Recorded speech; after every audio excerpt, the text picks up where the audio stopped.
Yisrael, and Rav Yaakov Emden, and he's living about in the Common Era, before the 1700s, 1680, a different opinion, 1685 or 1697, and he died in 1776. He was one of the outstanding scholars of his generation, rabbi, author, halachic source, and Kabbalist also, the Kabbalah. He was instrumental also fighting the Shabtai Tzvi movement, the Shabtanian movement. He was the son of the famous Chacham Tzvi Emden of Amsterdam. He's known as the Yabetz, Rav Yaakov Emden. Yaakov ben Tzvi, Yabetz, his acronym. He has responsive literature, the Shilat Yabetz. And this, he has a Sidur, Beit Yaakov. It's a big classic Sidur with commentaries. And what we have in front of us is from the introduction. Sulam Beitel. He has an introduction to his Sidur called Sulam Beitel, the ladder that goes up to like Beitel, like Yaakov's dream. And this is in letter 6. In other words, in paragraph 6, he talks about Eretz Yisrael. Yadua shechovat hamitpalel, on the upper right corner, column. Yadua shechovat hamitpalel lechaven gufo keneged Yerushalayim, umefurash shanui umushulash betanach kemuzkar lemala etzel perek hakavana. It is known that there's an obligation, the obligation of he that prays, to direct his body and his feet, right? You're supposed to point where? To Yerushalayim. As it's explicit in the Torah, in the Tanakh, and also in the Halakha, that if you're outside of Israel, you should point to Eretz Yisrael. If you're in Eretz Yisrael, you should point to Yerushalayim. In Eretz Yerushalayim, you should point to the Temple Mount, etc. How everyone, it says, all the Gemara says in Brachot, how everyone is turned towards Eretz Yisrael, this gate to heaven. And the prayers ascend through this special level in the physical world that enables this connection to that which is beyond this world. And that is through, again, the Halakha brings down the verses in the Tanakh that he's referring to, that it's doubled and tripled in the Tanakh, the verses that you should pray through this land, you should pray through this city. And that, he says, as I elaborated above. V'kan ra'inu, and here I want to elaborate, Liskor Yerushalayim Shenit, to remember and remind Yerushalayim. Lomar shelo yaspik ze haroshem v'haremez, that it's not enough, it's not sufficient, this impression and this hint, right, of pointing your feet, of directing. Tov, I point my feet towards Yerushalayim. Tov, that's enough. I did my Zionistic dues, I paid them, I pointed to Yerushalayim. He says, it's not enough to this impression and this hint that we do with as a reminder and as a dugma, an example, and as a sign to remember where we're supposed to be and where we're supposed to direct our lives and our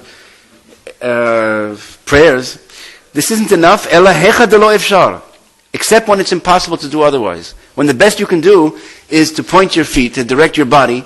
Okay, if you can't be there, at least direct. And the Mishnah Berurah explains you should have your mind as if you're there and thinking that you're there. So this is only good, he says, only worthwhile, only has any significance and meaning if when it's impossible to do otherwise. It's impossible to be there, so at least direct yourself towards there as a reminder where you should be, where you belong. Then our intentions and our thoughts of trying to be there, wanting to be there, thinking of Yerushalayim. You have it in the 4th line, right? Now it's the 5th or so. Then it'll be titzaref l'maaseh. Then it'll add the beginning of the 1, 2, 3, 4, the 5th line. V'az titzaref l'maaseh. Then it joins the actions. In other words, then the best you can do, if you can't be there, at least direct yourselves when you can't. Ki hanimna mipnei ha'ones v'sakana. It's in place of the action which is prevented because of ones, is the impossibility and the danger of being there. Ki ha'ones patur, ha'anus patur. He that is anus, how do you say, is impossible to do it, he is exempt. Mikol davar. V'achrech lo yigoneh. That which is impossible is not condemned. You can't be there. Omnam, however, lo yeshubach, but this is not praiseworthy. V'lo tu'il hakavana, and will not be worth anything. Will not be sufficient. It's more than sufficient. Isn't worthwhile. Doesn't do its job. The intentions. Bimkom she'em tanat ones gamor b'shat harevach. When it is not totally impossible, and when things are profitable. In other words, when it's able to be, you're able to be there, and you could go to Eretz Yisrael and remain alive, right? There's sustenance, there's food, it's not some impossibility to be there. Then lo tu'il hakavana. Then this intention and the good thoughts are worthless. Lezeh tzarich kol adam Yisrael, and therefore every Jew has to put in his heart, lasot belibo haskama kvu'a utku'a la'alot ladur be'eretz Yisrael. Every Jew has to put in his heart this constant, permanent, fixed agreement to get up and go to Eretz Yisrael and to live in Eretz Yisrael. That's what we read in Emel Tzmecha last week. Remember, just to remind you of that one source. We said a lot of what he's going to write here, you'll see, was repeated later and emphasized in the words of the Rav Teichtal. But just on this one paragraph here, this is from the Yarot Dvash he brings down from Rav Yonatan Ibishitz. What a great mitzvah is desire to go to Eretz Yisrael. The Shla and the Sefer Yereim teach that a person should constantly have in his heart a desire and love for Eretz Yisrael. But not just desire and love when you can't, if you can't do more than that. But here he says the desire and therefore the necessity, the agreement, fixed and permanent, to go up and live and make aliyah, la'alot v'ladur, and to live there.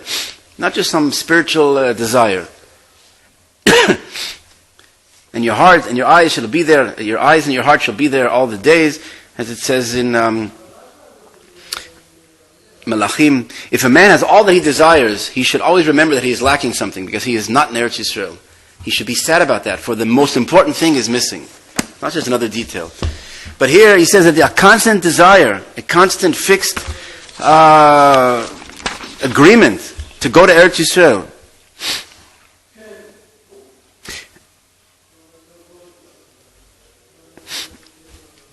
And then in line, we'll skip the paragraph, line number 11.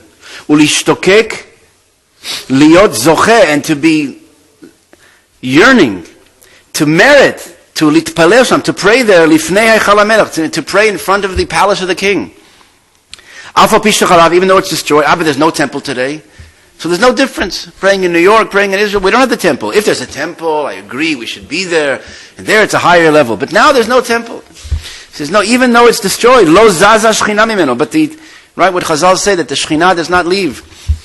The Kotel HaMaravi, right, the western wall, and that's why it's undestroyable, it can't be destroyed, whatever it says. The Shekhinah never leaves that place, never leaves the temple.